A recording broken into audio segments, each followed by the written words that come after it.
Hi అండి, అందరికీ నమస్కారం. నా పేరు Ramya. Welcome to my channel. మీ అందరి ఆడపడుచు. నేను బాగున్నానండి. మీరందరూ కూడా ఎల్లప్పుడూ బాగుండాలని ఆ దేవుణ్ణి మనస్ఫూర్తిగా కోరుకుంటూ ఇవాళ ఒక మంచి మోటివేషనల్ వీడియో మీకు షేర్ చేస్తున్నాను. మన ఆడవాళ్ళందరూ కూడా ఎక్కువగా టైం స్పెండ్ చేసేది కిచెన్లోనే. అందుకే ఎప్పుడు కూడా మన కిచెన్ని క్లీన్గా నీట్గా ఉంచుకోవడానికే చూడాలి. నేనైతే ఎప్పుడు కూడా ఉదయం నుంచి సాయంత్రం వరకు ఎలాగో పనులు చేసుకుంటూ ఉంటాము. నైట్ నిద్రపోయే ముందు నా కిచెన్ కౌంటర్ టాప్ ఎలా నీట్గా క్లీన్ చేసుకుంటానో ఈ వీడియోలో క్లియర్గా షేర్ చేస్తున్నానండి. ఇక్కడైతే నైట్ టైం అందరివి టిఫిన్స్ అవి అయిపోయిన తర్వాత మొత్తం గిన్నెలన్నీ కూడా సర్దేసి సింక్లో అయితే వేసేసానండి. ఇంకా తర్వాత కొంచెం లిక్విడ్ సోప్ కలిపిన వాటర్ ముందే ఆల్రెడీ ఉంచుకుంటాను కాబట్టి వైపర్ మీద అది కొంచెం స్ప్రింకిల్ చేసేసి మొత్తం కౌంటర్ టాప్ అంతా ఇలా నీట్గా తుడిచేస్తున్నాను. ఇక స్టవ్ విషయానికి వచ్చేసరికి మనం వంట చేసేటప్పుడు ఎంత జాగ్రత్తగా చూసుకున్నా కూడా ఎంతో కొంత ఫుడ్ ఐటమ్స్ స్టవ్ మీద పడుతూనే ఉంటాయి కదా, అవన్నీ కూడా రిమూవ్ చేసేయాలండి. ఒకవేళ రిమూవ్ చేయలేదా నైట్ టైం చీమలు బొద్దింకలు రకరకాలుగా వచ్చేస్తూ ఉంటాయి వంటగదిలోకి. అవి రాకుండానే మనం చూసుకోవాలి, కానీ వచ్చిన తర్వాత వాటిని కంట్రోల్ చేయడం మాత్రం అంత ఈజీ అయితే కాదండి. ఉదయం నుంచి సాయంత్రం వరకు మధ్యలో ఏదో ఒకటి స్టవ్ మీద ప్రిపేర్ చేస్తూనే ఉంటాము. ఏదైనా పడినా కూడా టిష్యూ క్లాత్ పెట్టి వెంటనే క్లీన్ చేసేసుకుంటానండి. అంటే స్టవ్ని అసలు మెస్సీగా అయితే కనిపించకుండా చూసుకుంటాను. నైట్ టైం మాత్రం స్టవ్ పై కానీ కౌంటర్ టాప్ పై కానీ జిడ్డు ఉంటుంది కదండి, ఆ జిడ్డు కూడా ఏమీ లేకుండా ఇలా సోప్ వాటర్ పెట్టి శుభ్రంగా స్క్రబ్బర్ తీసుకొని రుద్దేసి మొత్తం క్లీన్గా తుడిచేసుకుంటాను. కౌంటర్ టాప్ పైన ఉన్న ప్రతి కార్నర్ కూడా నీట్గా తుడిచేసుకోవాలి. స్టవ్ కింద కూడానండి పాలు కానీ అన్నం కానీ పొంగిపోతే స్టవ్ కిందకి వెళ్ళిపోతూ ఉంటాయి కదండి, వాటిని ఎప్పటికప్పుడు ఇలా క్లీన్ చేసేసుకుంటూ ఉండాలి. అప్పుడే మన ఇంట్లోకి బొద్దింకలు అవి రాకుండా ఉంటాయండి. నిజం చెప్తున్నాను, మా వంటగదిలో అయితే ఇప్పుడుకొచ్చి ఒక్క బొద్దింక కూడా రాలేదు. వంటగదిలో ఇప్పుడు చూపించాను చూడండి, అలాంటి టిష్యూ క్లాత్స్ యూస్ చేసుకుంటే మన క్లీనింగ్ ప్రాసెస్ చాలా ఈజీగా అయిపోతుంది. కిచెన్లో యూజ్ చేసే నాప్కిన్స్ కూడా పల్చగా ఉండే కాటన్ క్లాత్స్ యూజ్ చేస్తే మంచిది. మందంగా ఉండే నాప్కిన్స్ కనుక యూజ్ చేసామనుకోండి, మనం వాష్ చేసిన తర్వాత అవి త్వరగా ఆరవు. ఒకవేళ వాటిని ప్రాపర్గా వాష్ చేయకుండా కనుక ఆరేసేస్తే ఆ తడి వలన వాటి మీద ఫంగస్ కానీ బ్యాక్టీరియా కానీ ఫామ్ అయ్యే అవకాశం ఉంటుంది.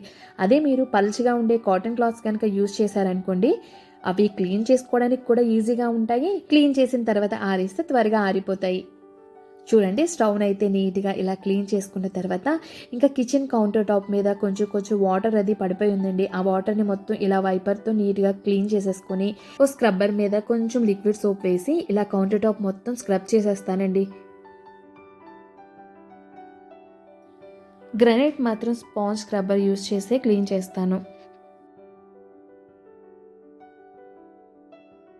కౌంటర్ టాప్ మీద ఉన్న సోప్ని మొత్తం ఇలా వైపర్తో మొత్తం క్లీన్ చేసేసిన తర్వాత అప్పుడు వాటర్ పెట్టి నీట్గా క్లీన్ చేసుకుంటానండి. దీనివలన మనకి వాటర్ ఎక్కువ వేస్ట్ అవ్వకుండా ఉంటాయి. తర్వాత అక్కడున్న వాటర్ని మొత్తం వైపర్తో మరొకసారి వైప్ చేసేస్తాను. తర్వాత సింక్లో ఉన్న గిన్నెలన్నిటినీ కూడా నీట్గా క్లీన్ చేసేసుకుంటాను. నైట్ టైం ఇలా గిన్నెలు కనుక క్లీన్ చేయకుండా కనుక పడుకుంటే నాకు నిద్ర కూడా పట్టదు.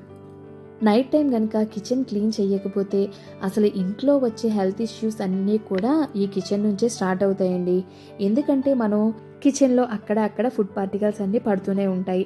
అవన్నీ కనుక క్లీన్ చేయకపోతే వాటి మీద ఫంగస్ ఫామ్ అయిపోయి లేనిపోని బ్యాక్టీరియాస్ అన్నీ కూడా డెవలప్ అయిపోతూ ఉంటాయి. అవి మనకి కంటికి కూడా సరిగా కనిపించవండి. మనం స్టోర్ చేసుకున్న ఫుడ్ ఐటమ్స్ మీద అవి స్ప్రెడ్ అయ్యి లేనిపోని హెల్త్ ఇష్యూస్ అన్నీ వస్తాయి. నైట్ టైం ఒక్క అరగంట మనం ఇలా క్లీన్గా ఉంచుకోవడానికి కనుక టైం స్పెండ్ చేసామనుకోండి, ఇంట్లో వాళ్ళ అందరి హెల్త్ కూడా బాగుంటుంది.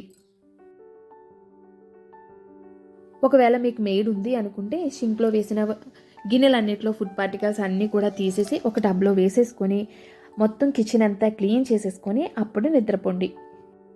ఇక కిచెన్ క్లీన్ చేయడానికి యూజ్ చేసిన నాప్కిన్స్ అన్నీ కూడా సోప్ పెట్టి నీట్గా క్లీన్ చేసేసుకొని లోపల ఉంచకుండా బయటికి తీసుకెళ్ళి ఆరేసేస్తానండి.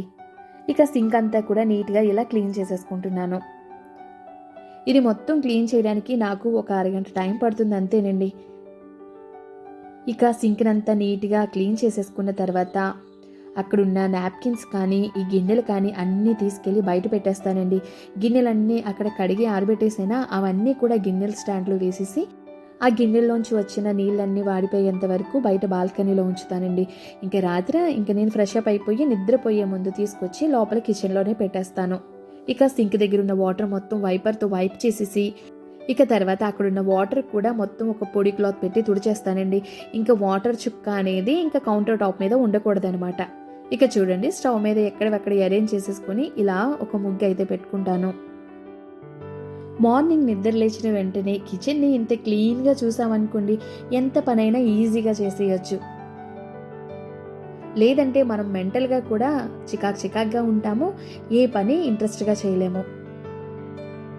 ఇంకా మరుసటి రోజుకి మన ఇల్లంతా కూడా మంచి పాజిటివ్ ఎనర్జీ ఉండాలంటే నైట్ నిద్రపోయే ముందు మంచి సువాసన ఉండే ఒక ధూప్ స్టిక్ కనుక వంటగదిలో వెలిగించి ఉంచామనుకోండి, ఉదయానికి ఇల్లంతా ఫ్రెష్గా ఉంటుంది, పాజిటివ్ వైబ్స్తో కలకల్లాడుతూ ఉంటుంది. ఇంకా ఉదయం లేచిన తర్వాత మన పనులు ఫ్రెష్గా స్టార్ట్ చేసుకోవచ్చు.